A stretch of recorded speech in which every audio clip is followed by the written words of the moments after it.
YouTube. We're doing an engine swap, or continuing on the series with the Delorean. So this is new with the 1.19 update. They allowed the LS from the Rampage to be swapped into the Delorean S2. So with it being the S2, there's a couple things to point out, and this has been pointed out in previous iterations of Gran Turismo. I think it came out in 5. I don't know, but the car is a rebuild. It's not the original, 81 through 83 DeLorean. It's based on, I don't even know if it was actually produced, but it's based on one that was bought out to be built in Texas, and it's listed as an '04.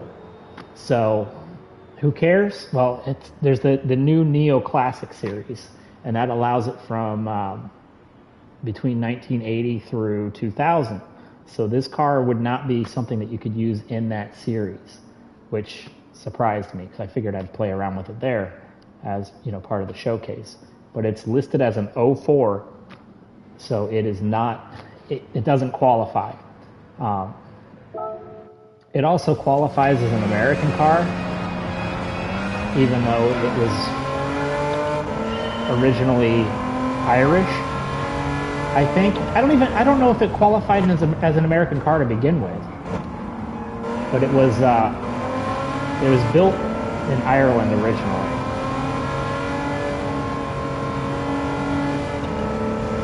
So just like before, these are fully built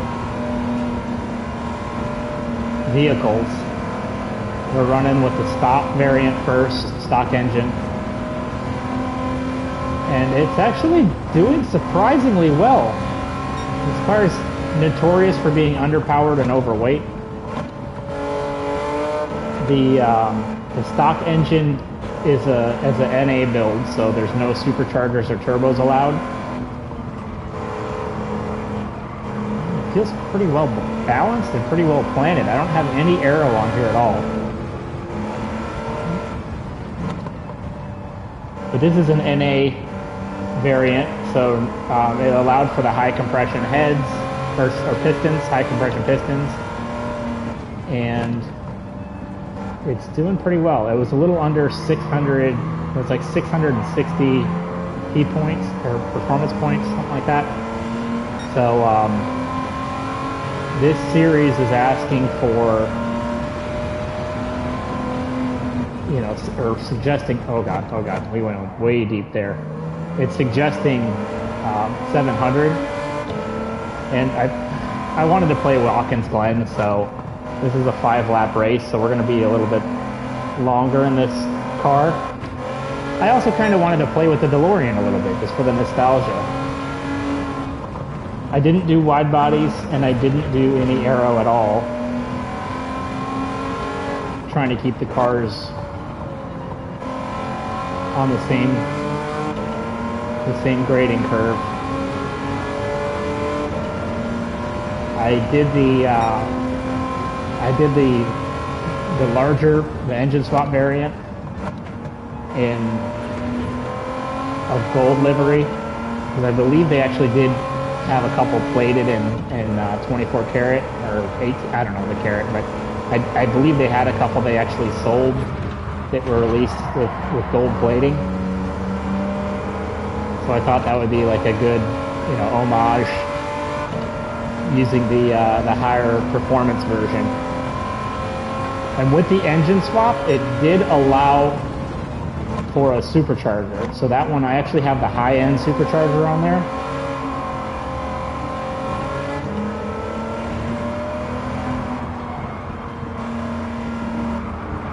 So I didn't actually pay attention to the numbers, but I'm sure that one is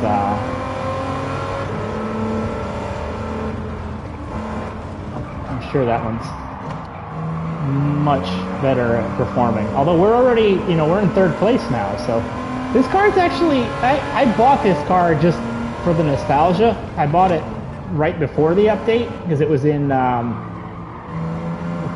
used car lot. It doesn't go to legendary. Well, I guess it kind of doesn't belong in legendary. It's a legendary car, not for being a car, but for being it's more of an icon. The car sucked. The car was a hunk of junk. And if you have one, I don't even know if that's offensive, because I mean, you know the car isn't. You know it better than me that the car is overweight, underpowered. You don't buy it for performance. You buy it because of Back to the Future, most likely. You buy it because it's got personality, and that's not on track personality or on road personality. It's just got something that's almost unexplainable. It was a stainless car, no paint, gull-wing doors. It's almost like the most modern equivalent would probably be like the Fisker Karma. Like the Fisker Karma looks gorgeous and looks sleek and looks fast, and it's not. It's an electric car that's very stylized.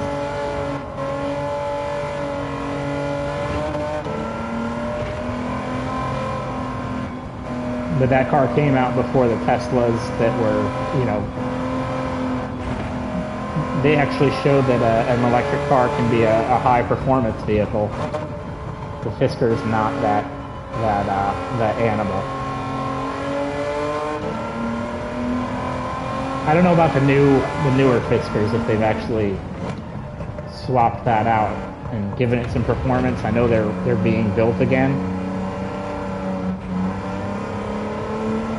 And that being said, I don't know what motor is in this car. I believe they had like I think it was an Oldsmobile V6 originally. So it's possible that this is running that.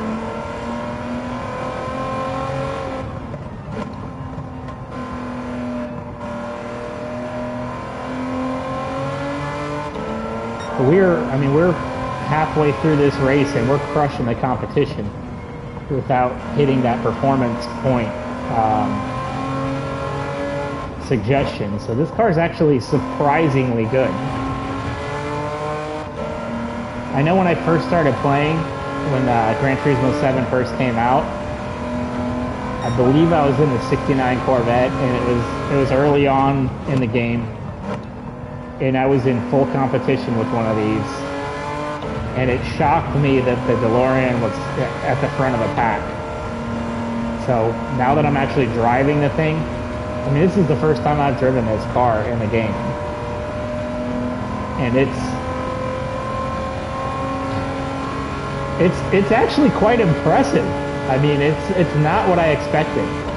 The car you can, I mean, I'm running into these turns, and it's not pushing. I mean, you can get a little bit out of hand with the back end coming out, and then it very easily gets back under control.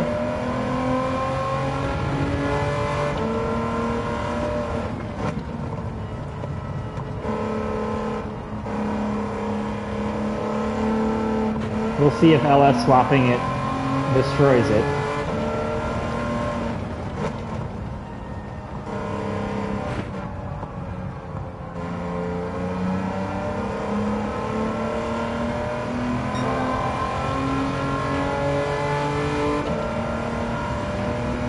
We've already got a 202 lap, and this lap is supposed to be better already, so we'll see how this one turns out.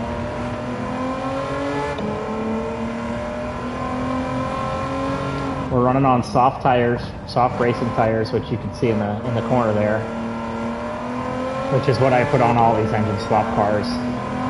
And haven't done anything to the suspension. It feels really good though. I mean, the thing I've been doing with some of my cars is I've been stiffening them up so much that they're less predictable.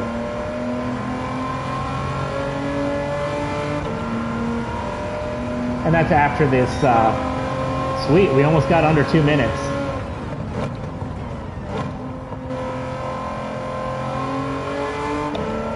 We'll see if we can actually get under 2. I mean, we obviously can. I don't know that we will. Yeah. Now I'm pushing on it a little hard. Yeah, we're not going to.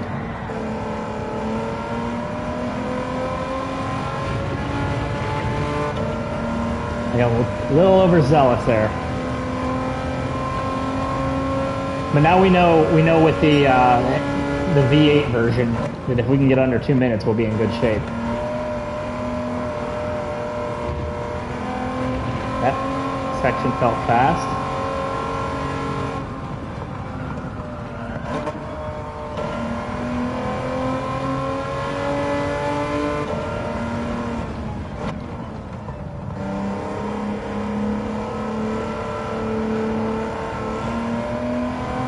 Man, I am very impressed with this thing.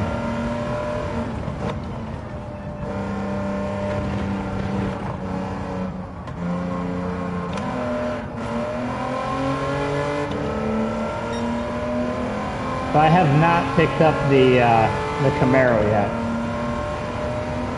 in the shop that the engine is coming out of. I believe that was like the that actually was an older update, so that's been out there a little while now. I think that came out before the Escudo and before some of the newer editions. That might have been one of the first additions to the game.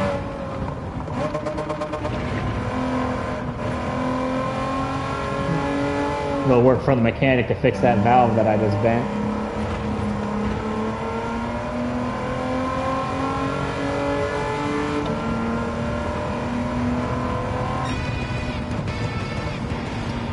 All right, so we got a 2-minute lap, which we could very easily do better than 2 minutes. But it's our first time in this car, and that should have been better. If I wouldn't have messed up that front section, that was going to be a fast lap because I was picking up time in the back section.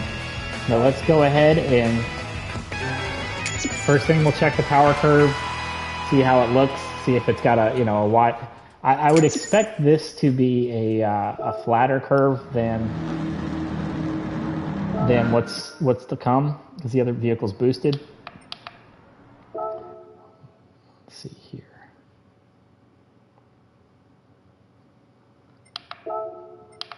So we'll go to settings. Pretty flat. We have a hard drop off on torque there. Like halfway through the RPM, it starts dropping off pretty aggressively. But we're still building up the horsepower, and you need the torque at the beginning, so it's fine. It's fine. Where's the displacement? 3 liter. So it's probably a 6-cylinder still. I think they were dancing around with a V12 variant. I don't know what's in this car, to be honest. I don't know what motor that is, but a 3 liter is very possibly a 6-cylinder. I think that's what came in the original car. It was a V6. Not enough power. I mean, even built up, we're looking at 315 horse. So that's, especially by today's standards, that was good. But this is built up. This is built up too. This is, high compression cylinder pistons. Freaking balance work.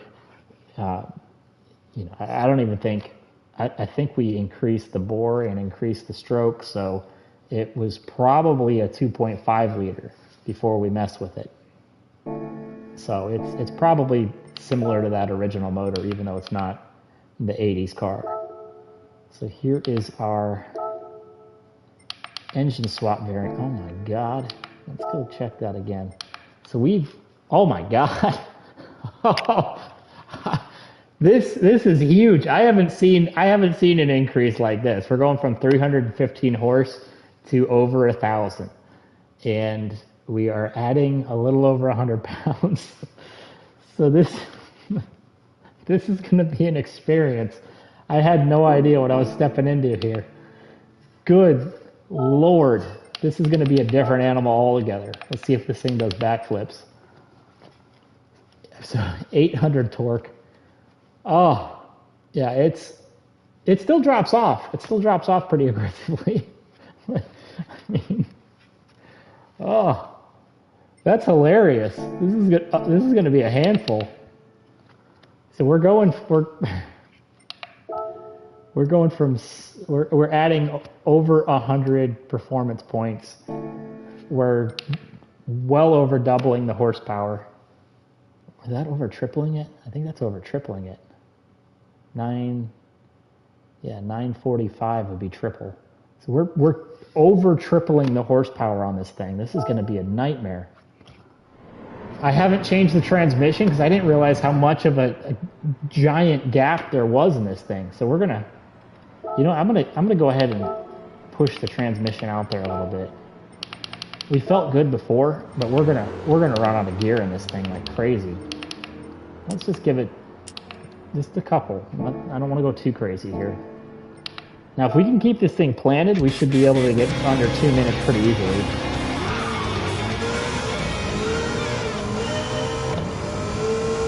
Oh my God. See if it still feels balanced. Oh God, oh God.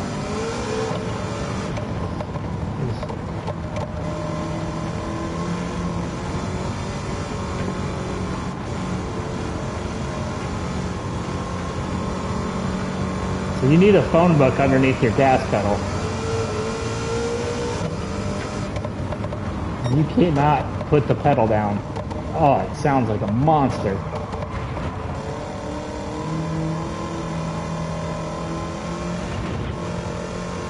This is the wrong race for this car.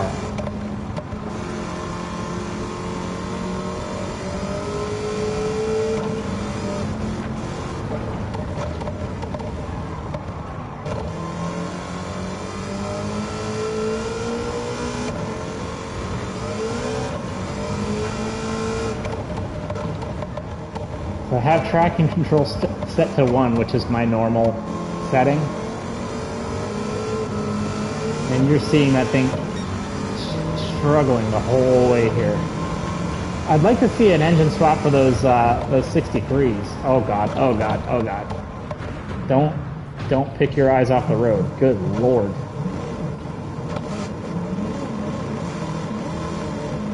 Just noticing another car puts this thing in the wrong spot on the track. It is monstrously fast.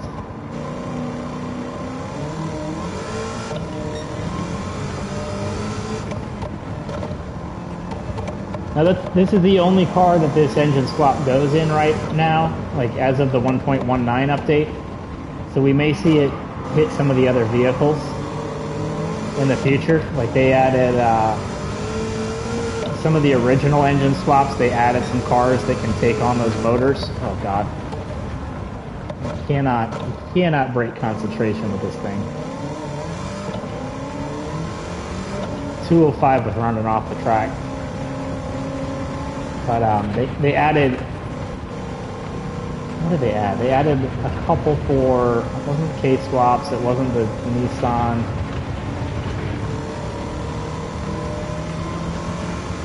They added the 69 Vet. They added I don't remember which one it came with. I think it was the convertible had the swap, and they built it in for the coupe as well.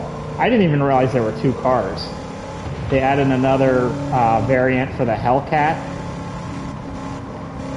which same thing there. I don't know which came first, but it's the Challenger and the Charger. I can't keep those 2 cars straight in my head for some reason. Challenger and Charger. I believe the Challenger had it, and the Charger. It comes with one of the Chargers. I don't know what the additional one is. But the Coyote motor is allowed to go into the Pantera as well now. So some of these cars, they added options, and the BMW motor. The Z4 motor is allowed in, I think it's a CSL, I think it's called. It's an older BMW. It used to just be the M3. So this motor may end up in more cars by the time you're watching this video. But currently, it's only available in this DeLorean. So it's kind of a no-brainer if you end up getting it in the roulette. You throw it in the DeLorean.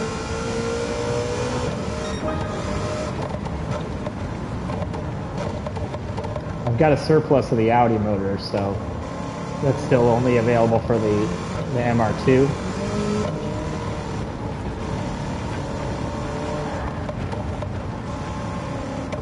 So this car isn't ruined. So the additional weight is behind you, which is nice.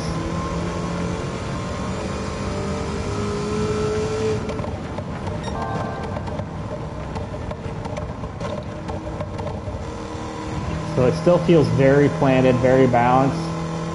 You just don't need all of the gas pedal anymore.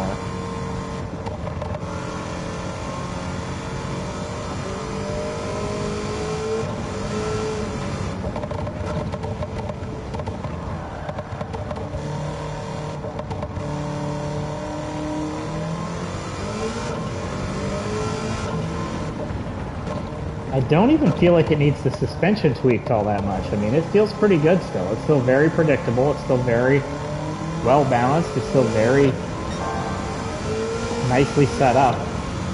It's a freaking powerhouse all of a sudden.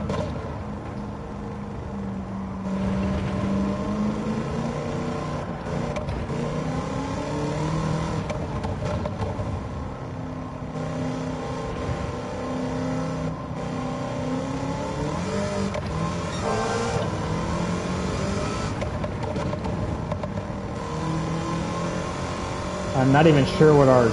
Oh, we got under 2 minutes. I wasn't even sure what our second lap was because this car takes a lot more concentration all of a sudden. 155, very good, very good.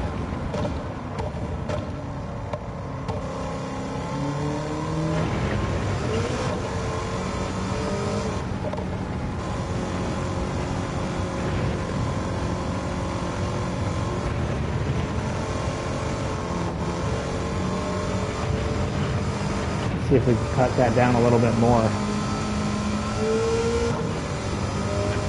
This is an interesting fact though with track racing. I mean, just because you triple the horsepower or go beyond triple the horsepower, you still got to plant that power. You still got to find a way to get around the corners. So we're definitely going faster, but we're not slaughtering that other time. We're doing better. 5 seconds isn't nothing, but it's you know, we're talking triple the horsepower too.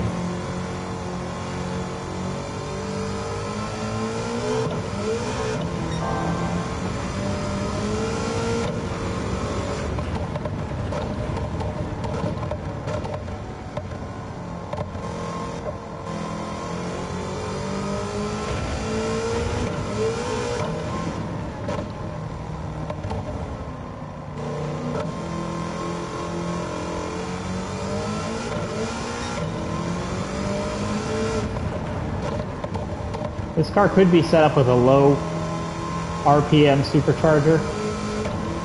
I don't really see it as being necessary. The high-end one is, I mean, you got power wherever you need it. It's not like we're struggling down low. I mean, down low the car's breaking loose if I can't floor it. You might as well use the high-end supercharger because when you hit those straights, this track doesn't have, you know, the long stretches. If you take this to, you know, Spa or Le Mans or, you know, one of the tracks that has the longer stretches, you could use that power with the high-end supercharger without really feeling like you're sacrificing down low. Oh, baby.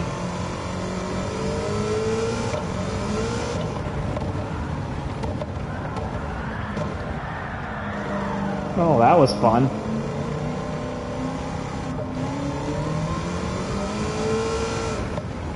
I mean, right there, I was in the wrong gear.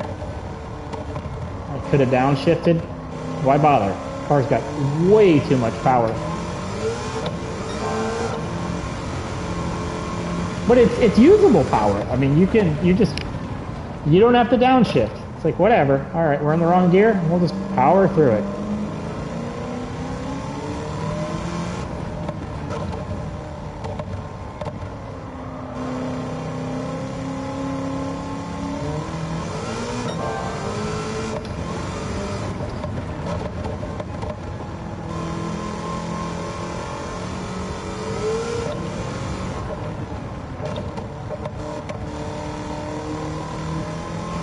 When you bring a nuke to a gun or a knife fight, you don't have to be all that efficient. I mean, this car became a monster.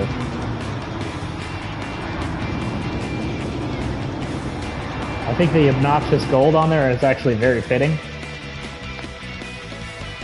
I mean, we took almost 7 seconds off that lap, so that's pretty impressive. Like I said, we're tripling the horsepower. Torque, I don't know where we were, but it was probably triple the torque as well. I mean, the car's a freaking sledgehammer. But it's fun. It's fun. It's not overpowered to the point where it's undrivable. It's overpowered for sure, but it's not undrivable.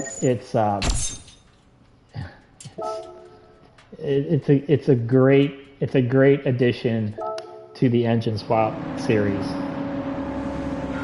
Let's see here. Oh, my wheels changed colors there. What? It seems like when it gets like slightly out of render, the gold goes off the wheels. Let's see if that happens again here.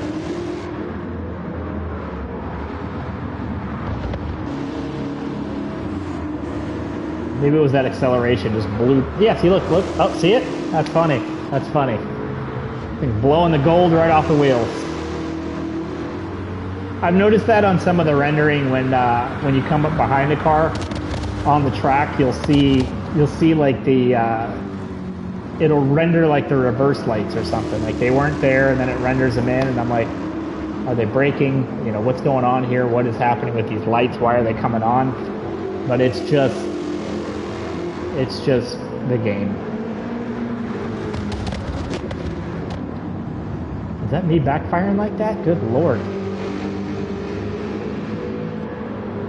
Let's see if that thing goes. Let's see if that was me or the Mustang. Oh, that's me. Oh, nice car. Anyway, I hope you enjoyed. That is the non-swapped variant was surprisingly fun to drive, and then that thing is a nightmare in terms of like being overpowered, but in a good way. In a good way. It's one of those nightmares where you wake up and you're all amped up and ready to go, because it's you got so much more power. You're looking at these other cars and like, what do you have for me? What do you have? And that's no aero. You can put a wide body kit on it. You can put the wider wheels, wider offset. You can put wings on it. It's got the front diffuser. It's the carbon look though, like the carbon front diffuser, the carbon side skirts, no rear diffuser, and just that general wing that they allow on everything. So I think that would kind of hurt the look of the car, but you could make it better. You could make it more planted, but it's already well balanced. It's already a great car. What I'd love to see them do is I don't know what it would take to get the rights, but I think an aero kit where it has the big, freaking, I don't even know what those things were, like the cooling vents out the back and the Mr. Fusion. I think that stuff would just bring this to a completely different level. I don't know if Gran Turismo would even want that, because it's not serious. It's more fun, but it should be fun. It's a Delorean. But anyway, this car surprised me. This was a lot of fun to drive. It didn't feel overweight. It didn't feel underpowered in the first variant, and this one, I mean, when it feels good and then you triple the horsepower and triple the torque, I mean, buckle up. But anyway, I hope you guys have a great day and take care.